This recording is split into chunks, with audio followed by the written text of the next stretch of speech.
साथ मौजूद हैं डॉक्टर इलियास चट्ठा।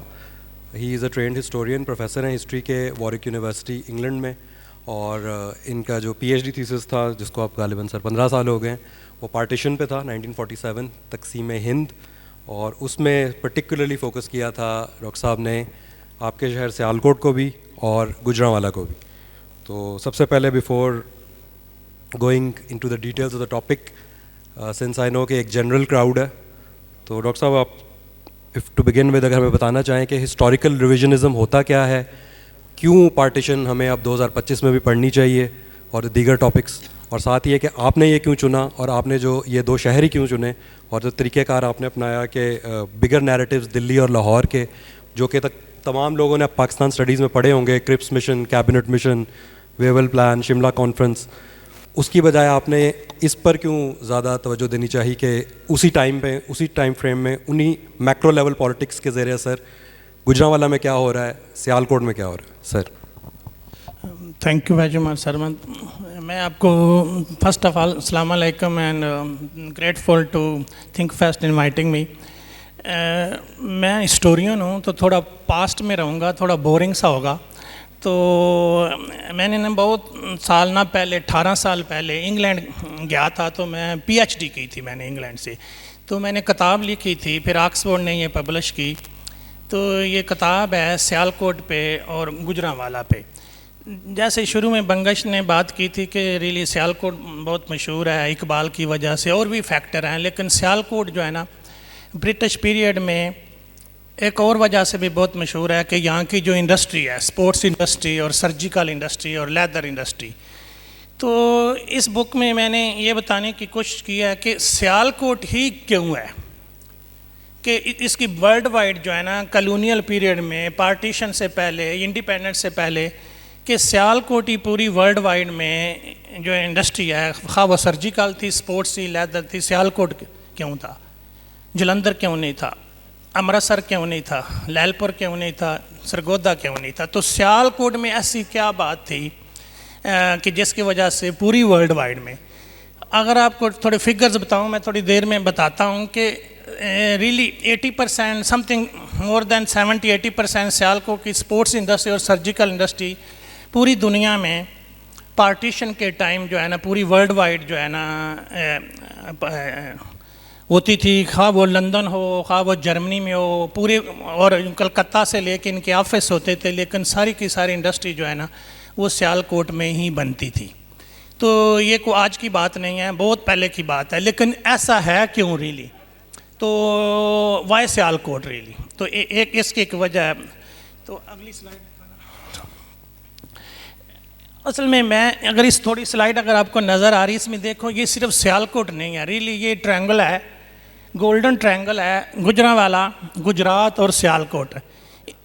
नेक्स्ट, इनका ना इनके लैंडस्केप ऐसे हैं, ओवरऑल मैंने ये बात करने की कोशिश की कि लैंडस्केप ऐसे हैं, इनकी लोकेशन ऐसी है कि यहाँ नेचुरल सोर्सेज से लेके, वाटर से लेके, टिम्बर से लेके, स्किन लेदर से लेके, और डिफरेंट जो है ना वे से ये पूरा एरिया जो है ना, यहाँ बेस्ट फर्नीचर बना जाता है, बेस्ट मेटल का काम होता था, लेदर का काम भी होता था, और ये मैनी रीज़न थी रियली यहाँ कि यहाँ वज़ीराबाद में वुड मिल मेटल मिल जाती थी रेलवे की वजह से, कश्मीर की वजह से टिम्बर थी, और आपका यहाँ दरिया भी थे, और अगर आप वेरी लोकल हो तो यहाँ 6 नाले भी चलते थे। मुझे एक का नाम सिर्फ याद है, नाला पलखू।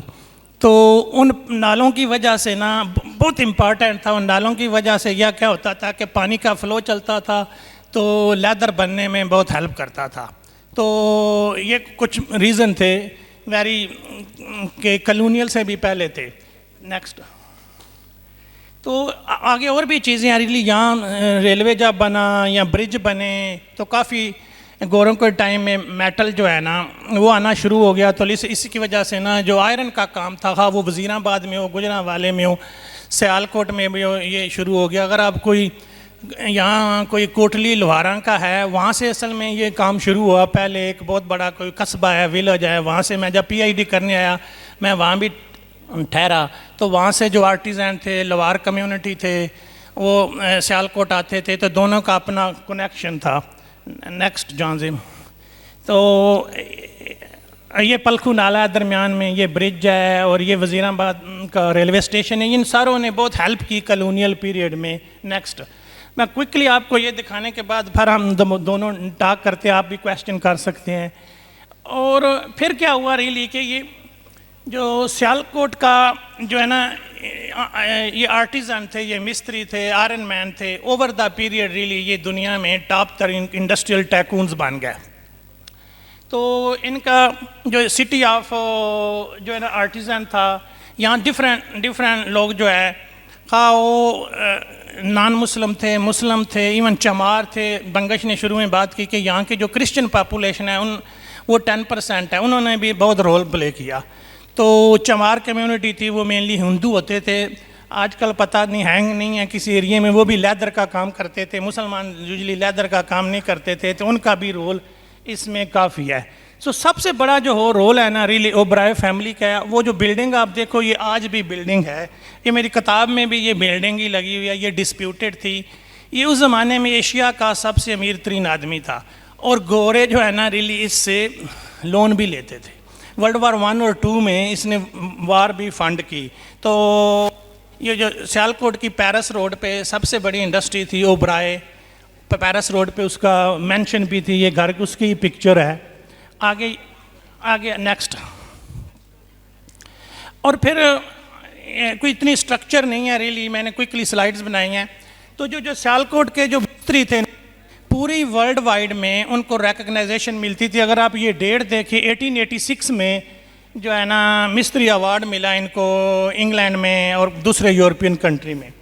तो और फिर पूरी वर्ल्ड वाइड एक मेड इन सियालकोट के नाम से पूरी वर्ल्ड वाइड जो इनके प्रोडक्ट हैं सियालकोट के चलते थे। इवन स्टेशनरी चलती थी। कलकत्ता में जितनी गोरों की स्टेशनरी थी, हाँ वो चाकू हैं, छुरियाँ हैं, ज़्यादा से ज़्यादा सियालकोट और वज़ीराबाद की होती थी। Just to stop you here, मेरा ख्याल है इसी वक्त इंटरेक्टिव कर लें तो बेहतर रहेगा। अगर आप काइंडली ऑडियंस की इंटरेस्ट के लिए, बिकॉज कोई अगोकी से आ रहा होगा, कोई कोटली लोहारा से आप में मौजूद होगा, कोई रंगपुरे से आ रहा है, कोई नेकापुरा से आ रहा है, मुख्तलिफ जगहों से आ रहे हैं, तो अगर आप ज़रा इनके लिए थोड़ा सा इमेजिन करना ईजी हो जाएगा कि आप बताएं, जिस तरह आपने बताया कि पेरिस रोड पे अल्ट्रा एलीट उस वक्त की और जो गंडा सिंह ओबरॉय और झंडा सिंह ओबरॉय हैं वो क़याम पजीर थी। तो रंगपुरा में कौन लोग रह रहे थे, नेकुपुरा में कौन लोग रह रहे थे, और ये जो आर्टिसान्स हैं ये ज़्यादा मुस्लिम्स आर्टिसान्स थे, और हिंदूज़ जो हैं वो बैंकिंग में थे और कॉमर्स में थे, और वो ओन कर रहे थे कि ये पैरिटी थी। अगर आप ये थोड़ा सा डेमोग्राफी एक्सप्लेन करें उस टाइम।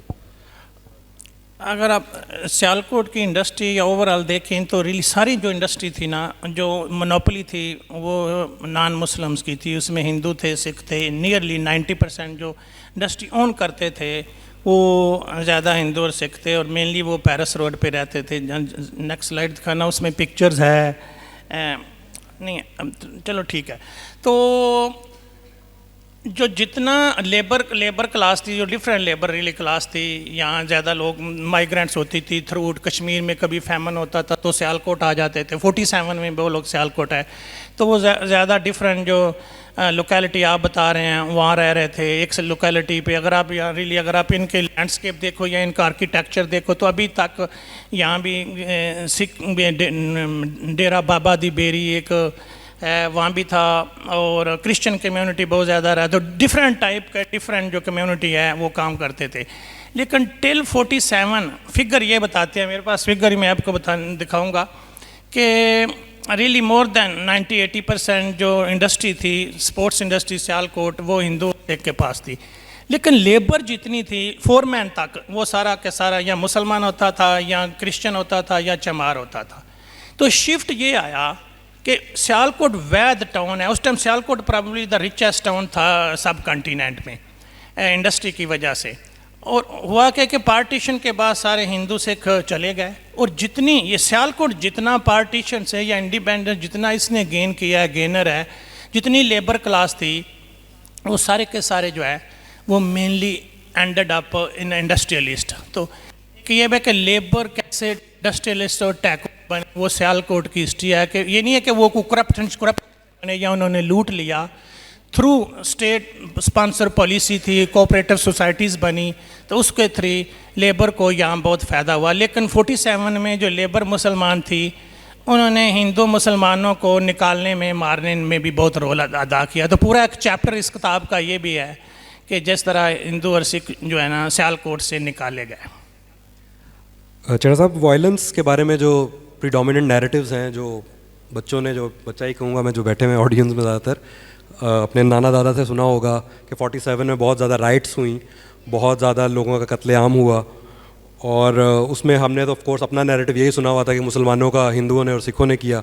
उस साइड पे, other side of the border state narrative यही होगा कि उन्होंने मुसलमानों का किया। तो अब इसमें दो तरह के नैरेटिव्स आते हैं कि ये एक तो या तो कोई एक सेंट्रली थॉट ऑफ स्कीम थी कि इस तरह करके हमने वायलेंस के थ्रू ड्राइव अवे करना है ब्रिटिश को भी और अदर कम्युनिटी को भी। दूसरी ये थी कि एकदम सडन मॉब मेंटालिटी आ गई, सडन लॉस ऑफ नॉर्म्स था कि वही लोग जो इकट्ठे रह रहे थे पहले, इंडस्ट्रीज़ में भी इकट्ठे थे, महल्ले लेवल में भी इकट्ठे थे, वो एकदम जो है वो वायलेंस की तरफ चले गए। तो आपके ख्याल में क्या बड़ी रीज़न थी वायलेंस की, इस मैस वायलेंस की? असल में ये स्लाइड पूरी की पूरी, यार एक पूरा मेरे किताब का जो चैप्टर है ना, ये है कि वायलेंस सियालकोट में कैसे हुआ। मैंने और भी लिखा है, पार्टीशन में मैंने काफ़ी काम किया कि गुजरांवाले में कैसे हुआ, शेखपुरे में कैसे हुआ, लाहौर में कैसे हुआ और रावलपिंडी में कैसे हुआ। जो मेरी फाइंडिंग्स हैं वो ये बताती हैं कि जितना भी वायलेंस सियालकोट में हुआ, वो ज़्यादा से ज़्यादा जो हिंदू और सिख मुस्लिम के लेबर क्लास थी, वर्कर क्लास थे, सारा का सारा उन्होंने किया। और उनकी उनको सोटाफाजा, उसको एथनिक क्लिनजिंग भी कहते हैं। बहुत सारे लोग जो है ना वो मारे भी गए। मेजोरिटी जो है उनकी फैमिली, जो रिच फैमिली थी, उन्होंने पहले अपनी फैमिलीज जो है ना जम्मू भेज दी। और बहुत सारे लोगों ने, हिंदू और सिख ने अपने जो पैसे हैं, ट्रांसफ़र हैं, वो भी सारा अपना कैपिटल भी फ्लाइट कर लिया। लेकिन लेबर का, जो मुस्लिम लेबर है, उनका बहुत बड़ा रोल है उनकी अपरूटिंग में, उनकी किलिंग में। एक रीज़न ये भी था कि लेटर ऑन माइट भी ये प्रॉपर्टी, ये जो इंडस्ट्री है, ये हमें मिलेगी। तो एक तो ये है। दूसरा, जो मुस्लिम लीग नेशनल गार्ड था, जो भी पहले आदल ने भी बात की कि स्टूडेंट का बहुत, सियालकोट में स्टूडेंट का रोल था, लेकिन स्टूडेंट का हिंदू और मुसलमानों को मारने में भी बहुत रोल था। तो क्योंकि एक अपवर्ड मोबिलिटी थी, आप लगता बेटर ऑफ हो जाओगे अगर सारे हिंदू चलेंगे, आपकी लाइफ बेहतर हो जाएगी। तो हुआ क्या कि यहाँ एक मुसलमान डिप्टी कमिश्नर था, उसने बहुत सारे बच्चों को मरे कॉलेज के, दूसरे को, तो लेकिन लेटर ऑन जो उस ज़माने में हमारा अभी सीएम बनना था ममदोट ने, उसकी ट्रांसफ़र करा दी। तो ये मैंने किताब में लिखा है कि जो जब इस तरह की जो पॉलिटिकल ट्रांसफ़र होती है, मैनिपुलेशन होती है, ये 47 में भी होती थी। अगर आप न्यूट्रल हो, लॉ एंड ऑर्डर कंट्रोल कर रहे हो, तो आपको उसको हटा दिया गया था। तो there is a different factor really कि जो जम्मू से माइग्रेंट्स आए थे, उनकी सफरिंग थी, उन्होंने भी आके कंट्रीब्यूट किया वायलेंस में। तो अच्छा, स्टोरी को आगे बढ़ाते हुए 47 होता है और रेफ्यूजीज़ यहाँ से चले भी जाते हैं, कुछ यहाँ पे आते भी हैं। आप चढ़ा साहब आर्ग्यू करते हैं कि यहाँ वेस्ट पंजाब, ईस्ट पंजाब के निस्बत यहाँ पे ज़्यादा जो रेफ्यूजीज़ हैं वो अनस्किल्ड और इन अ वे जिसको कहना चाहिए कि सॉर्ट ऑफ अ बर्डन थे, और वो आए थे जम्मू से ज़्यादा। मगर इसके बावजूद सियालकोट ने, उनकी बड़ी एंटरप्रेन्योरियल क्लास भी चली गई, लेबर क्लास भी चली गई, स्किल्ड क्लास भी चली गई, फिर भी सियालकोट ने राइज अप किया 47 के बाद, नए ट्रेड रूट्स के थ्रू नई जगह से रॉ मटेरियल प्रोक्योर किया, नई जगह पे एक्सपोर्ट आउट किया। तो इसकी क्या, इस सक्सेस की आप रीज़न किसको एट्रीब्यूट करते हैं? असल में सियालकोट ना, अगर आप रियली रिसर्च करना चाहते हो, हिस्ट्री में हो, तो सियालकोट की एक और भी एक्सेप्शनल चीज़ ये है कि सियालकोट पाकिस्तान का वैद टाउन है, जो 1950 में जिसकी पॉपुलेशन 20% जो है ना माइनस नज़र आती है। अगर आप स्टैटिस्टिक देखो, गुजरांवाला की पॉपुलेशन ऊपर चली जाती है, 62% माइग्रेंट्स होते हैं, कराची में 80% होते हैं, लाहौर में भी 62% होते हैं। लेकिन सियालकोट की पॉपुलेशन 21% माइनस हो जाती है। हिंदू सिख चले जाते हैं, लेकिन दूसरे एरिए से इतने माइग्रेंट्स आते नहीं हैं। मेनली माइग्रेंट्स यहाँ आते हैं जम्मू एंड कश्मीर से। तो जब वो आते हैं तो वो जो वैक्यू प्रॉपर्टी वाली रीसेटलमेंट हैं वो उन स्कीम में नहीं आते, वो उनको कैंपों में कोई और जगह तो दे देते हैं, लेकिन वो वैक्यू प्रॉपर्टी में नहीं आती, वो उनको प्रॉपर्टी मिल नहीं सकती, क्योंकि इसीलिए नहीं मिलती।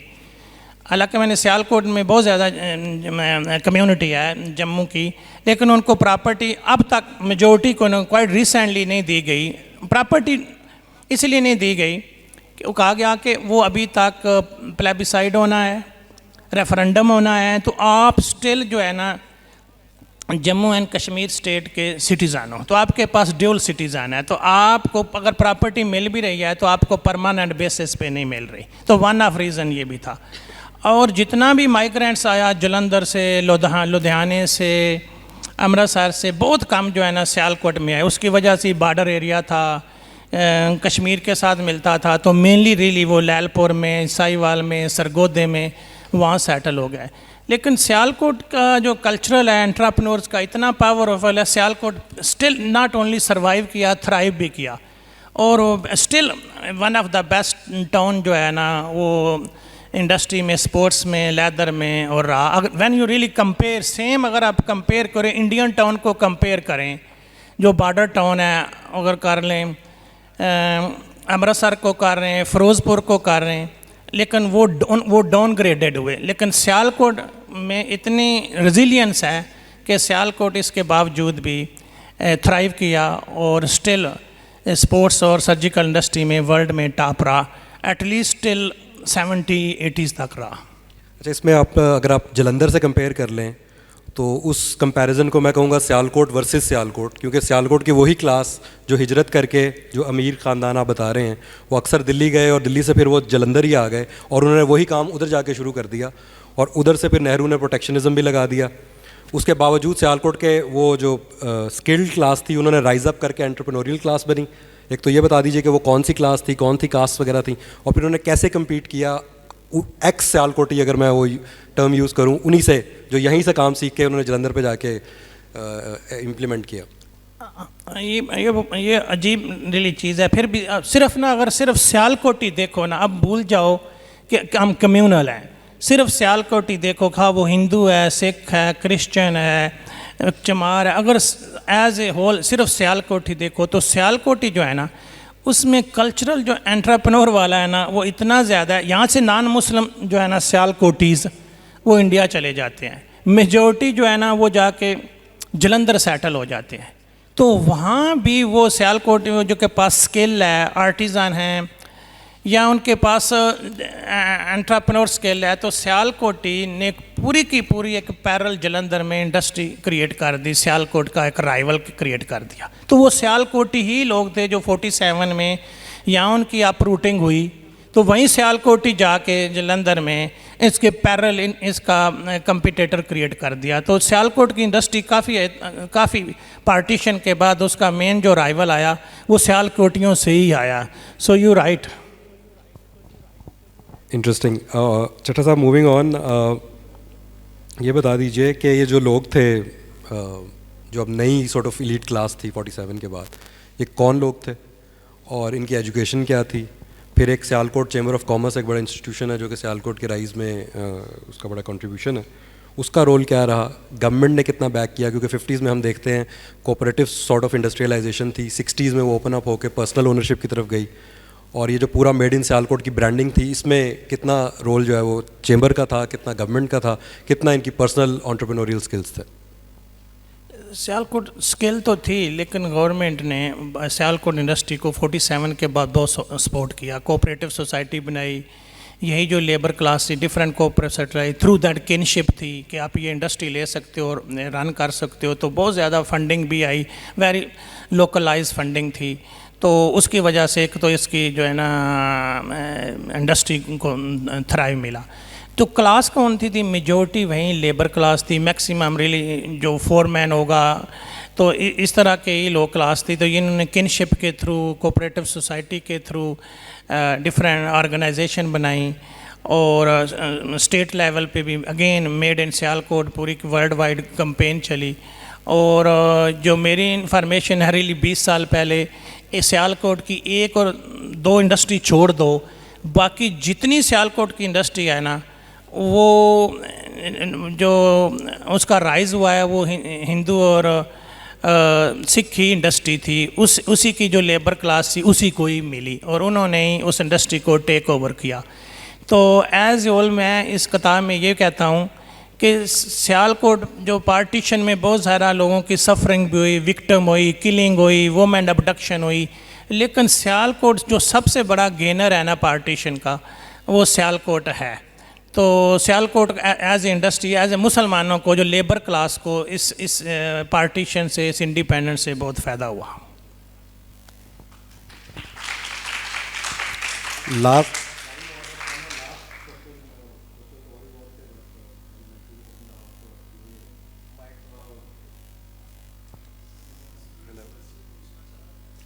बस एक चर्चा भी बता दीजिएगा कि शायद कुछ सोशल साइंस के स्टूडेंट्स भी बैठे हों। आपने जो सारा ये जो आपकी पूरा वर्क था पीएचडी का, ये one of those rare works था कि जहाँ पे आपने लोकल गवर्नमेंट रिकॉर्ड पे रिलाई किया, एफआईआर्स पे, रेवेन्यू रिकॉर्ड पे, सेटलमेंट रिकॉर्ड पे। तो इस तरह की रिसर्च के फ़वाइद क्या होते हैं और इसकी लिमिटेशन क्या होती हैं for those who are social science students यहाँ पर? असल में मैं पहले भी शुरू भी किया, मैं हिस्टोरियन हूँ। तो हिस्ट्री में ये क्या होता है कि आपके पास सोर्सेज क्या हैं, आप हिस्ट्री सोर्सेज से करते हैं, सोर्सेज स्पीक करते हैं कि आप जो बात कर रहे हो आपके सोर्सेज क्या हैं। तो जब मैंने 18 साल पहले गया था, मैं रियली कुछ 6 मंथ के करीब यहाँ रहा, हमारे कॉलेज में ठहरा।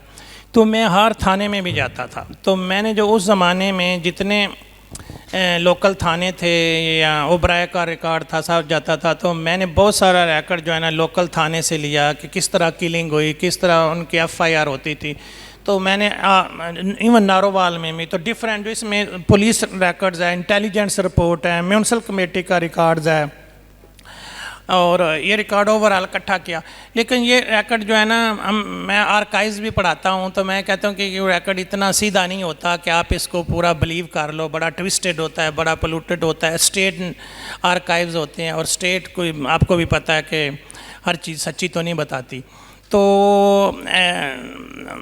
यूजली जो रिकॉर्ड है वो ऑल दिस जो किताब है बेस्ड आउट स्टैटिस्टिक पे है और डिफरेंट है। मैंने बहुत सारे लोगों के इंटरव्यू भी किए, लैंड रेवेन्यू का भी रिकॉर्ड देखा और पुलिस का भी देखा, इंटेलिजेंस का भी देखा। तो एज ए होल ये एक हिस्ट्री वर्क है जो आर्काइवल और सोर्सेज पे बेस्ड है। Thank you. Thank you very much. Now I'd like to open the house for Q&A. जी sure. थैंक यू चट्टा साहब। सबसे पहले एज अ टीचर मुझे बड़ा कम मौका मिलता है सवाल करने का। तो आपने 16 साल पहले सियालकोट पे जितनी रिसर्च की है उतनी अब मेरे जो स्टूडेंट्स हैं उन्होंने सियालकोट के बारे में उनकी इतनी हाव नाव नहीं थी। तो आई एम रियली ग्लैड कि आपने उनसे शेयर की। पेरिस रोड की आपने बात की, तो मैं अपने दोस्त डॉक्टर हैदर को डेली पेरिस रोड पे छोड़ने जाता हूँ क्योंकि ये वहीं रहता है। तो जब भी मैं छोड़ के आता था मेरे दिल में एक सवाल आता था, इसे पेरिस रोड क्यों कहते हैं? क्योंकि I am not from Sialkot, I am from Lyallpur, Faisalabad. So आज आपने क्लियर किया कि पेरिस रोड उसे क्यों कहते हैं। One of the comment which as economist I would like to share with you, जो इंडस्ट्री इस शहर के अंदर ही स्टैग्नेंट है ना, this is the one of the reason कि इस शहर के लोग बाहर शादी भी नहीं करते। This is the real factor जो मैंने पिछले 4 साल में ऑब्जर्व किया है कि सियालकोट से बाहर इनकी शादियां नहीं होती। अगर इनकी शादियां इधर ही होती हैं ना, तो ये या तो ये यूरोप चले जाते हैं, चाहे डंकी लगा के चले जाएं या थ्रू वीज़ा चले जाएं, लेकिन वहाँ पे भी ये बिजनेस माइंड से जाते हैं। तो मोस्ट ऑफ द स्टूडेंट्स जो मेरे यहाँ पे बैठे हैं, they don't like to migrate from, यानी कि ये इंडस्ट्री फैसलाबाद भी जा सकती थी, ये इंडस्ट्री लोधरा भी जा सकती थी, ये इंडस्ट्री रीमयार खान भी जा सकती थी। ये सिर्फ इधर इसलिए है कि इनका जो शादियों का जो नेक्स्ट जनरेशन इंटर ट्रांसफॉर्मेशन है वो बड़ी स्टैग्नेंट है। लेकिन व्हाट डू यू थिंक कि ये जो इंडस्ट्रियल पैटर्न पिछले 100 या 200 ईयर्स से चल रहा है, this is my question, sir मुझे नहीं लगता कि ये लॉन्ग टर्म में सस्टेन कर सकेगा, because the education and the exposure in Sialkot that is very limited. So आप इसको कैसे एड्रेस करेंगे इस क्वेश्चन को, क्योंकि अगर इन लोगों ने आगे जाना है इंडस्ट्री में तो आजकल की जो नीड्स हैं ये उनसे इनकी एक्सपोजर बहुत पीछे है. Thank you.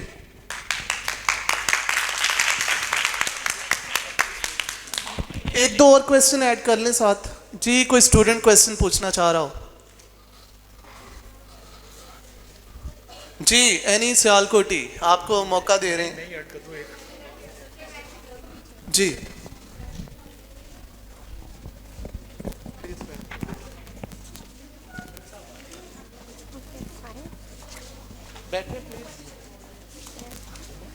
I am Ayush Minzur from Department of Economics and student of MS program. We talk about partition and migration. If I will talk about my grandparents, so they were also migrated and during partition between India and Pakistan, and they done a lot of sacrifices during that period.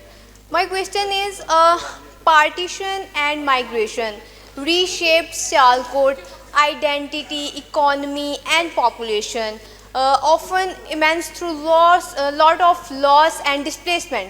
So if I will talk about this city, so we always highlight the development and resilience of this city. My question is, what kind of stories, whose stories are invisible in this new Sialkot which are not till acknowledged, and how we can acknowledge them according to today's development in Sialkot? Thank you.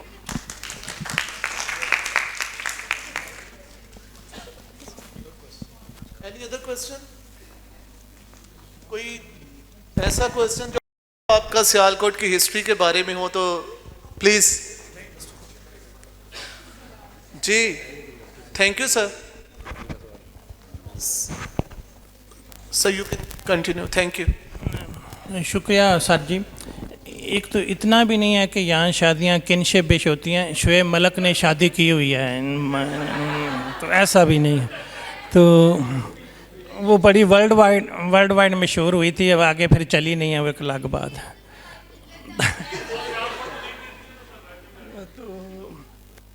Just on a personal note sir, if you allow, मेरी wife भी सियालकोट से हैं. मैं सियालकोट से नहीं हूँ, बल्कि वो आपकी कॉलेज की FSC प्री मेडिकल की स्टूडेंट रही हैं, और अभी तक तो शादी बहुत अच्छी सर्वाइव कर रही.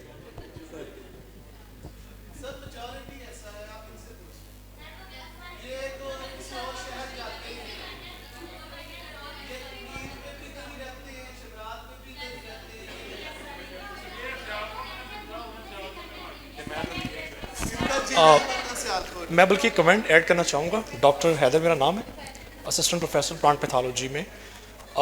ये जैसे डॉक्टर साहब ने भी बात की है कि डंकी लगा के बाहर जाते हैं, तो मैं अभी तक जो ऑब्ज़र्व किया है बीइंग प्लांट पैथोलॉजिस्ट, कि यहाँ मेरे पास जो स्टूडेंट्स बैचलर्स करते हैं उनके बाद एक हलाल डंकी का कॉन्सेप्ट भी आ गया है.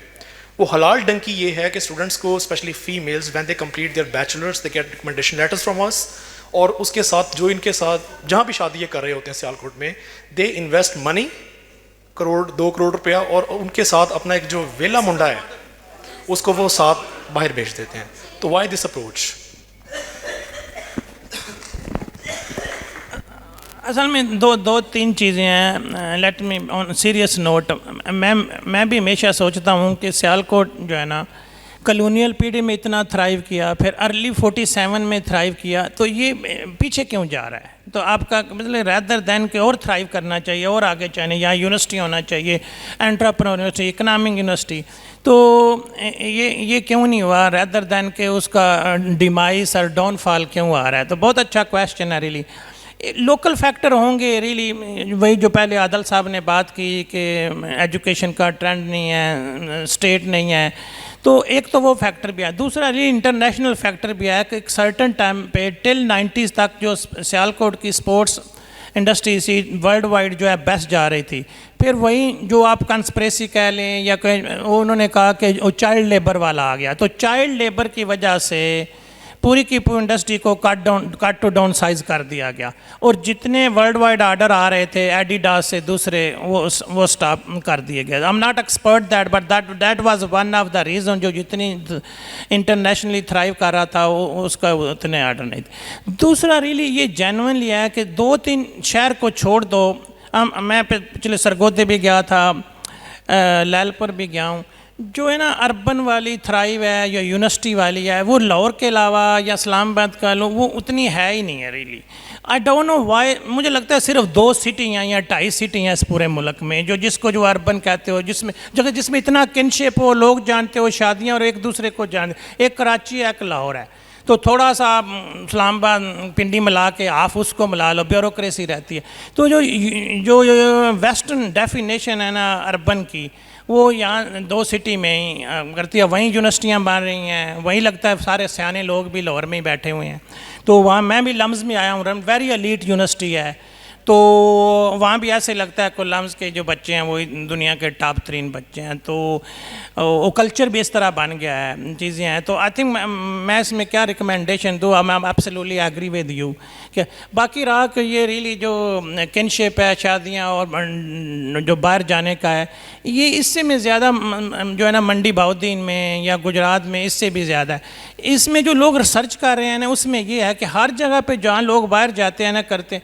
एक फ़िल्म भी खरे आपने देखी है, बाग क्या नाम है, बाग बनी है, उसमें वो प्रोड्यूसर आया, लम्स में आया, बात की सारी। मैंने कहा मंडी में और गुजरात में तो ऐसे नहीं होता। जो लगा के जा रहे हैं ना, they are not a subaltern, they are not like a poor people. वो उनकी ज़मीन होती है, ज़मीन बेच के जा रहे हैं। एक भाई चला जाता है, एक भाई आ जाता है, फिर शादियों का एक चेन है, बल्कि हेलीकॉप्टर से फूल नीचे गिर रहे हैं। तो आई थिंक वो एक ट्रेंड है, कल्चर बनी जा रहा है। तो आई डोंट नो कि मैं उसके बारे में क्या कहूँ टू बी नेस्ट, लेकिन आप सही कह रहे हो कि जो पूरा एक शिफ्ट है, वो शिफ्ट जो है ना इस विजिबिलिटी पे आ रहा है और नॉन प्रोडक्टिव है, और उसमें दिखावा बहुत है। एक अच्छा खासा घर होता है, बाहर जाता है, वो उसको गिरा के ऊपर चबारा बना लेता है। तो चबारों का रवाज जो है गुजरात में, मंडी में जो है ना कोठियों का तो है, पर ये बहुत सारा जगह पे, ये सिर्फ इनका नहीं है, जहाँ भी रियली डायस्पोरा जाता है वो मनी बैक करता है, रिकग्नाइजेशन मिलती है। तो जो उनकी लाइफ का पीक टाइम होता है और दिखावे का, वो शादी ही होता है। एक सर क्वेश्चन था फीमेल स्टूडेंट जो थी पीछे से कि वॉइसलेस स्टोरीज ऐसी कौन सी हैं जो दो शुड बी हर्ड मोर। तो जिस तरह आपने 1-2 का जिक्र किया है, कुछ उन हिंदूज़ और सिक्स फैमिलीज़ के जो 48 में वापस आए, आई थिंक ये भी बड़ी रेयर है। आप लम्स आते करते हो PhD, मैंने PhD के, अगर सियालकोट पे और PhD कोई हिस्ट्री में हो सकती है तो रियली सियालकोट का और भी कुछ चीज़ें होती है एक्सेप्शनल। सियालकोट का जो डिफरेंट अगला सेशन इन्वायरमेंट पे आ रहा है, जो उनके ये लैंडस्केप है, नाले हैं, इनके जो स्ट्रेटजिक है, जम्मू एंड कश्मीर से इसका लिंक बनता है, टिम्बर का बनता है, जो रॉ मटेरियल का बनता है। एक तो इस पे है कि जो कश्मीर विलो है उसका सारा यूज़ जो है ना वो सियालकोट में होता है। तो एक तो ये हो सकता है। दूसरा, बंगश ने बात की थी आज कि रियली 10% जो पॉपुलेशन है यहाँ क्रिश्चियन की है। तो आई थिंक किसी जगह पे भी, किसी डिस्ट्रिक्ट में भी, किसी शहर में भी इतनी नहीं है। तो उनका ओवरऑल क्या रोल है कि वो किस तरह हुए, जो जितनी भी कॉलोनियल पीरियड में मूवमेंट चली थी मास कन्वर्शन की, वो सियालकोट के इर्द गिर्द ही चली थी। तो जितनी लोअर क्लास थी, why they converted to be a Christian, और डिफरेंट यहाँ स्कूल भी हैं, क्रिश्चियन थे। तो अगर काम है, मार्जिन है इस तरह के काम करने में, और अगर और थोड़ा भी है सेंसिटिव है, अगर आमदियों पे भी काम करना है, वो भी जो है वो सियालकोट में हो सकता है। तो और ज़्यादा भी आ रही कि सियालकोट में 47 में वो सारी हिंदू और सिख वोमेन भी अबडक्ट की गई थी, तो उनको अगवाशुदा औरतें कहती थी, वो कहाँ गई। तो काफ़ी इशू हैं और कोई ग्रे एरिए हैं। तो रियली हिस्ट्री में इतना लोगों का ट्रेंड नहीं है, तो आई डोंट नो, कहते हैं नौकरी नहीं मिलती। तो बट डू सम रिसर्च।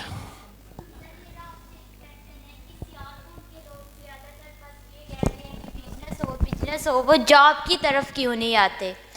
और एक ये भी क्वेश्चन है कि जब हमारे बैचलर के बाद हमें हम कहें कि हम किसी दूसरे सिटीज़ में पढ़ने जाते हैं, वो कहते हैं नहीं सियालकोट में ही पढ़ना है या आपने बाहर जाना है, दो ही ऑप्शन है। वो हमें दूसरे सिटीज़ में भी पढ़ने नहीं जाने देते। अगर जब हमारी शादियों की बात आती है तो वो कहते हैं कि लड़का बाहर का ही ढूंढेंगे, वो 10 पढ़ा होगा और बाहर जा गया, वो हमारी एजुकेशन फिर भी उससे ज़्यादा होती है। ये क्यों हमारे साथ किया जाता है? सर उस सोशियोलॉजी और देखिए हर एक रीजन के ना कुछ ट्रेंड्स होते हैं सोशियोलॉजिकल। सियालकोट की जो इंडस्ट्री थी ना वो लार्ज स्केल इंडस्ट्री नहीं थी, वो इसको हम कहते हैं short and medium enterprise SME। तो उसमें अक्सर ही जो एक requisite level of skill attain कर जाता था ना, वो कहता था मेरा अपना बिजनेस हो, मैं क्यों इसके साथ काम करूं। तो आहिस्ता आहिस्ता कुछ ऐसी इंडस्ट्रीज़ थी जो जिसमें सर्जिकल और स्पोर्ट्स की चंद नाम है जो लार्ज स्केल मैन्युफैक्चरिंग की तरफ आए, बाकी फिर उन्हीं को फीड करते थे। अब ये लार्ज स्केल मैन्युफैक्चरिंग में भी कई ऐसे हैं जो डिपेंड करते हैं फर्दर SMEs पे, तो इस वजह से वो पूरा एक ट्रेंड बन गया over the course of previous 60-70 years कि हम अपना कारोबार करेंगे। मगर ये नोशन आहिस्ता आहिस्ता जो है वो चेंज हुई है। तो सर जो मैं अब देख रही हूँ ना, अब मेरे अकॉर्डिंग जो मैंने थोड़े कोई 2-3 वीक्स या 2-3 मंथ से ऑब्जर्व किया है कि लड़का बाहर है, मैट्रिक किया हुआ है, बस शादी कर दें। बेशक लड़की ने MS किया, PhD किया, बस शादी सियालकोट में ही करनी है, बाहर नहीं उसको निकालना। मे बी बाकी शहरों में भी ऐसा ही हो, बट आई थिंक जैसी next time sociology of the city पे भी सेशन रखिएगा, ये तो ज़्यादा उस तरफ टिल्ट जा रहा है। Thank you very much doctor साहब फॉर योर टाइम। और जो लोग इंटरेस्टेड हैं उनको मैं बताना चाहूँगा, डॉक्टर साहब की बुक है पार्टीशन एंड लोकेलिटी, इसकी PDF फ्रीली अवेलेबल है गूगल पे। तो आई वुड स्ट्रांगली रिकमेंड, ये आपके अपने शहर पे बहुत रेयर काम है, नॉर्मली लोग इस्लामाबाद, लाहौर, कराची के अलावा नहीं लिखते तारीख पे, तो ये आप पढ़ें। अगर आप सोशल साइंस के स्टूडेंट हैं फिर तो आपको लाजमी पढ़ने चाहिए, अदरवाइज भी as a citizen of Sialkot I would strongly recommend that you read this book and through this book you read other pieces of literature and be an informed citizen and informed Sialkoti and learn about सियालकोट्स resilience के कैसे 47 को Sialkot is the only city जिसने gain की तरफ जो है वो travel किया। Thank you.